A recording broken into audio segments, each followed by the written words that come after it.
সবাইকে নমস্কার, জয় হিন্দ, বন্দে মাতরম। দুজন বিখ্যাত ব্যক্তি যার চিত্র আপনাদের সামনে। জীবনে ঘটে যাওয়া ঘটনা থেকে আমি যা শিক্ষা পেয়েছি তা আপনাদের সামনে আজ তুলে ধরব। প্রথম যোগেন্দ্রনাথ মণ্ডল, দ্বিতীয় রাহুল আনন্দ। যোগেন্দ্রনাথ মণ্ডল পাকিস্তানের প্রথম আইনমন্ত্রী ছিলেন। সংক্ষিপ্ত পরিচয় যোগেন্দ্রনাথ মণ্ডলের। যোগেন্দ্রনাথ মণ্ডল 1904 সালে 29শে জানুয়ারি বর্তমান বাংলাদেশে বরিশাল জেলায় জন্মগ্রহণ করেন। তিনি হিন্দু সমাজে নমঃশূদ্র অর্থাৎ তপশিলি উপজাতি পরিবারে জন্মগ্রহণ করেন। শৈশবকাল থেকে পড়াশোনায় খুব ভালো ছিলেন। তিনি ধর্মনিরপেক্ষ এবং সনাতন ধর্মের বিরোধী ছিলেন। 1929 সালে স্নাতক পাশ করেন। 1934 সালে আইন পড়াশোনা সমাপ্তি করেছিলেন। 1937 সালে ভারতীয় প্রাদেশিক বিধানসভা নির্বাচনে একজন স্বতন্ত্র প্রার্থী হিসেবে রাজনীতি শুরু করেন। 1904 সালে মুসলিম লীগে যুক্ত হয়েছিলেন। পরবর্তীকালে তিনি শহীদ হোসেন সোহরাওয়ার্দীর মন্ত্রিসভায় মন্ত্রী ছিলেন। তিনি বিশ্বাস করতেন যে উচ্চবর্গে হিন্দুদের সাথে মেলামেশা করার চেয়ে মুসলিমদের সাথে জোট করা তপশিলি জাতির জন্য বেশ উপকারী হবে। ফলস্বরূপ তিনি মুসলিম লীগে যুক্ত হয়েছিলেন। দেশ বিভাজনের জন্য জিন্নার সঙ্গে সমর্থন দিয়েছিলেন।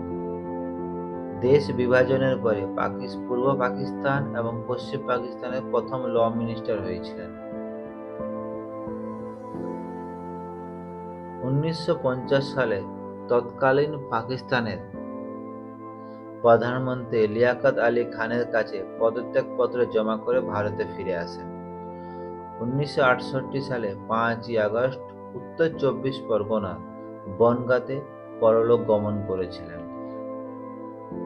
পাকিস্তানের প্রথম ল মিনিস্টার যোগেন্দ্রনাথ মণ্ডল কেন পাকিস্তান ছেড়ে ভারতবর্ষে এসে শেষ জীবনটা কাটিয়েছেন তার পদত্যাগপত্র ইন্টারনেটে অ্যাভেলেবল আছে, যে কোনো মানুষ এইটা গিয়ে পড়তে পারে। তার পদত্যাগপত্র থেকে কিছু ইনফরমেশন আপনাদের সঙ্গে শেয়ার করব।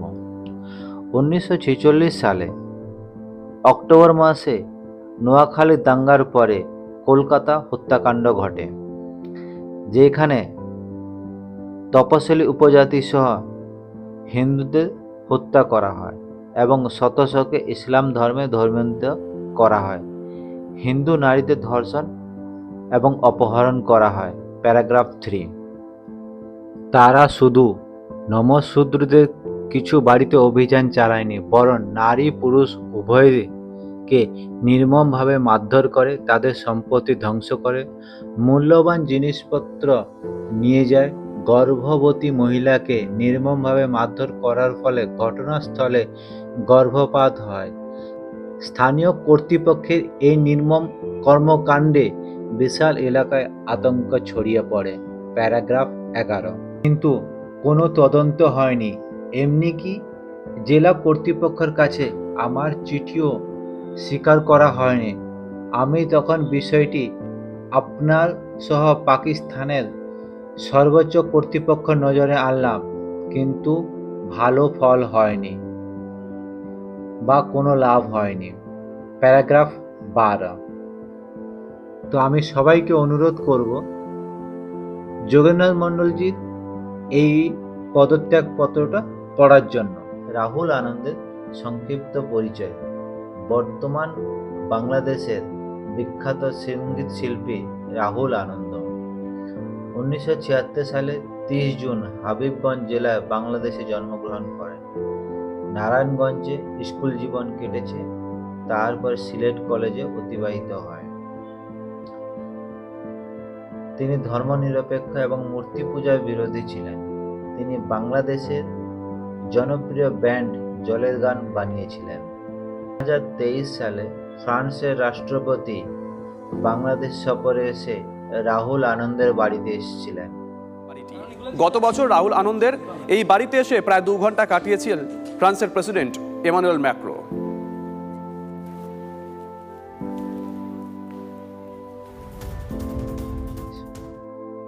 5ই আগস্ট শেখ হাসিনা দেশ থেকে পালিয়ে যাওয়ার পরে অমুসলিম সংখ্যালঘু সম্প্রদায়ের সঙ্গীত শিল্পীদের ঘরবাড়ি, বাণিজ্য প্রতিষ্ঠান এবং উপাসনালয়, বিভিন্ন ভাস্কর্য, সাংস্কৃতিক কেন্দ্র ব্যাপকভাবে ভাঙচুর করা হয়।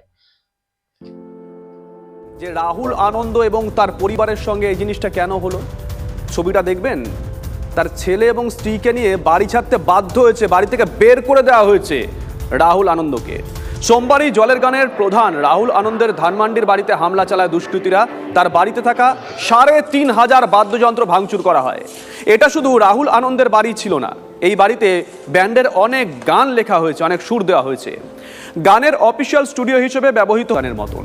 আমি একটা মানুষ, বাচ্চাকে জীবিত নিয়ে বের হতে পেরেছি, বাকিরা পুড়েছে বা লুট হয়েছে।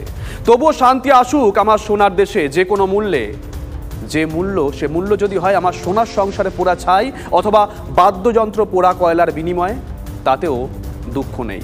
ভালোবাসি বাংলা, আর বাংলার মানুষকে আমি বাংলায় গান গাই। সবার ভালো হোক।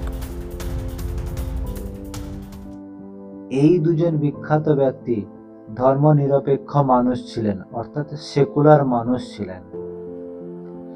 এই দুজন ব্যক্তির জীবনে ঘটে যাওয়া ঘটনা থেকে আমি যা শিক্ষা পেলাম, আপনি নাস্তিক হন বা আস্তিক হন, আপনি বিজেপি সাপোর্টার হন বা টিএমসি সাপোর্টার হন বা কংগ্রেসের সাপোর্টার হন, ইসলামিক তন্ত্রে 90% মুসলিমের দ্বারা অমুসলিমদের ঘর ভাঙচুর করা হবে, মা বোনেদের অপহরণ করা হবে, আর সম্পত্তি দখল হবে। এইটাই সত্যি। যদি ইনফরমেশনটা ভালো লাগে, চ্যানেলটাকে শেয়ার করবেন, সাবস্ক্রাইব করবেন এবং লাইক করবেন।